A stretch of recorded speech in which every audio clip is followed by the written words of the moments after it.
Hi, I'm Simi. Welcome to my channel, Class in the Cloud. On this channel, you'll find tips and suggestions to help you get started and make a success of your online teaching and online learning journey. If you're new here, I'd love to hear from you. Please leave a comment below and let us know where you are teaching in the world. While you're there, don't forget to hit subscribe and ring that bell so you don't miss a next video. So what is happening in China, people?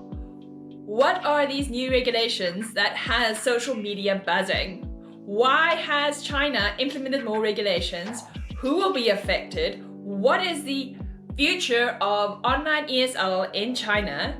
Will we as online ESL teachers in China have jobs in the near future? Should we be worried? To find out more, stay tuned as I unpack this hotly debated topic. And don't forget to hit subscribe and the bell so you don't miss any updates on this one. July 2021 saw stock markets plummeting as the State Council issued an official document that further regulates private academic tutoring, including that online.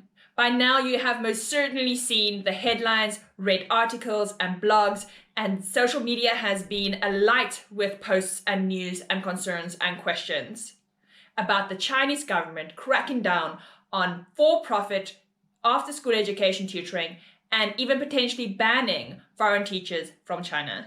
But first things first, let's just do a quick disclaimer.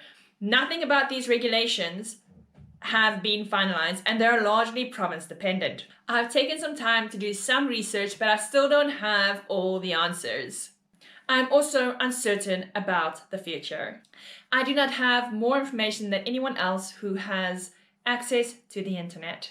Lastly, my sources are not more or less reliable than yours. So, what we're waiting for? Let's jump right in and find out what is happening in China.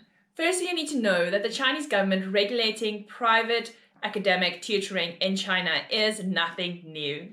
China has been pulling in the reins on the ESL industry for quite some time now.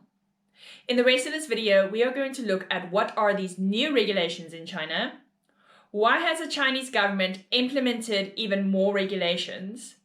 How are the online ESL companies responding? And what can we as online ESL teachers teaching for companies in China do to mitigate these changes? Stay tuned and don't forget to hit subscribe and ring the bell so you don't miss any updates. So what are these new regulations in China? The new policy document regulates private academic education and tutoring institutions registered in mainland China, and it stipulates the following. Online classes need to end by no later than 9 p.m. Beijing time. Online academic training of preschool-age children is now prohibited. Chinese academic training institutions will be expected to rely on education materials from outside of China. After-school academic tutoring will be prohibited during weekends, holidays, and public holidays. Now that's going to hurt. We all know that weekends, public holidays, and holiday times has been our peak seasons up to now.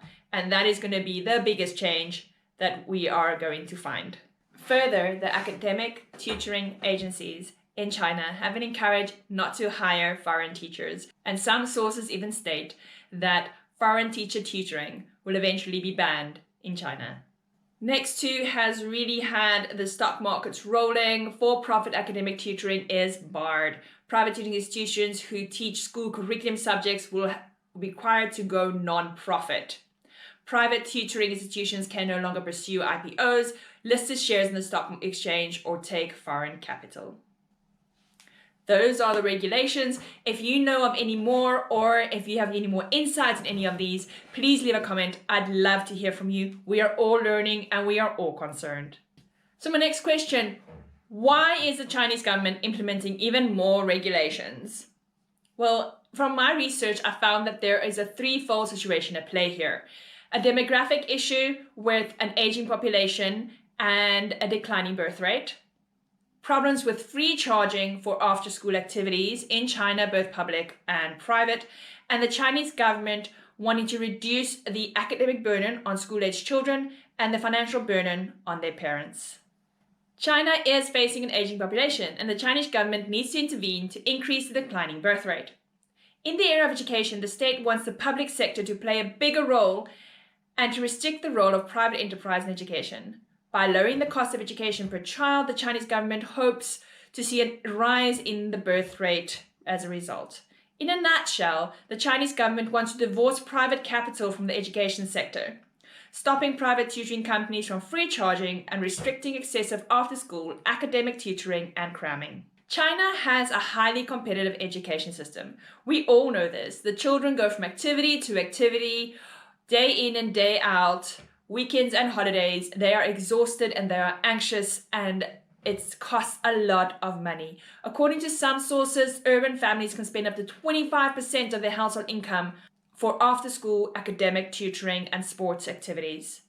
Parents simply cannot afford to have more children because of the cost of educating these children, which does not help the declining birth rate in China.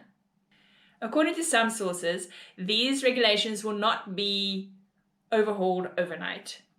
It will be done systematically, starting in the big 9 cities, of which Shanghai and Beijing are 2 of them. Again, nothing has been finalized about these regulations. Nobody knows really what is going on, and it is largely province dependent. So what we really need to do is just wait and see how the situation will pan out once the dust has settled. How are the ESL companies in China responding to these new regulations? From what I observed, there's been a mixed bag of reactions, from complete panic to complete denial. Now, you will find that some companies have implemented immediate recruitment freezes. Some companies I've heard are even closing. Some companies have played open cards with the teachers, saying that they are aware of the regulations, but they're not aware of how they'll be affected. And as soon as they know, they'll let us know and update us, a bit more transparent. While other companies have been in complete denial, and it's just, don't worry about it. It doesn't affect us. Business as usual, keep teaching. So making us all feel a bit on edge. So how should we as online ESL teachers working for companies in China be responding to these regulations, and should we be worried? Well, the simple answer is yes, we should be concerned. There is no need for panic stations though. I don't think it's the end of the ESL industry as we know it. This is not the ESL apocalypse. But I know there are going to be changes, and we need to be prepared to roll with the punches. What we don't know yet is how these regulations are going to impact the companies who we work for. It's largely province dependent. And how will that have implications on us as who teach for them? It is all still up in the air, but there are some things we can do to try and protect our livelihoods. Number 1, do not panic. But also don't be in denial, right? Sit down, have a cup of coffee, plan for the worst. Continue your teaching as the best you can. Be the best teacher you can be in every single class that you teach. Be aware of the changes, keep up to date, play open cards with the companies you do have contracts with and continually communicate with them. Don't put all your eggs in one basket. Spread the risk. Work for multiple companies. I've already found that has worked for me. Just in this week, one of my contracts have not been renewed. Thankfully, I have several other contracts, so the impact is not so drastic. So spread the risk. That is probably the best thing you can do at the moment. Update your portfolio and find some companies outside of China and start applying. Yes, there is an ESL company outside of China. However, the base rates are, need I say, much lower. We have been spoiled by China. All right, so be prepared to have a pay cut if you start applying for companies outside of China, and don't be shocked by the base rates. Some examples could be Buddies in Israel, Star Kids in Hong Kong, Cambly, Engu, Outschool, to name a few. And also don't disregard the homeschooling or online schooling platforms that are springing up like mushrooms all over the globe as a result of COVID-19. Next, considering that these regulations largely impact children, maybe we should consider teaching adults. Or we could also consider going independent and freelance teaching. There has been a lot of media posts and a lot of videos, YouTube videos on this recently, and I am diving in to explore to find out more for you. Then the last thing I want to say is you can do a side hustle and generate multiple streams of income. There are many other opportunities for earning income online, like selling teacher resources, transcribing, translating, content writing, affiliate marketing, just to name a few. And as I said, multiple streams of income, spread your risk, and you should be okay. So that's all said. Why is China implementing more regulations? It's complicated. What is the future of online ESL in China? We actually don't know yet. How will the current online ESL companies be impacted in the long run? We have no idea. Will we, as foreign online ESL teachers, teaching children in particular, have jobs in the future? Probably. I don't think it's the end of the online ESL industry as we know it. But there are changes on the horizon. We need to keep in mind that the new policy document regulates the supply side of education. The demand is there. The demand for good online education for children remains a high priority for Chinese parents. So there may just well be many opportunities for freelance teachers to fill those gaps. It is up to every individual to be proactive and to be the best you can be and do the best you can do in this unfortunate situation. So that's a wrap. If you like this video, please remember to like, share, and subscribe. Please leave a comment. I'd love to hear from you. I'd love to know what is your take on the situation. What have you learned? And is there anything I missed? Is there anything that you'd like to share? Please feel free to comment below. We are all in this together. And hopefully a year from now, we can look back and smile knowing that we made it.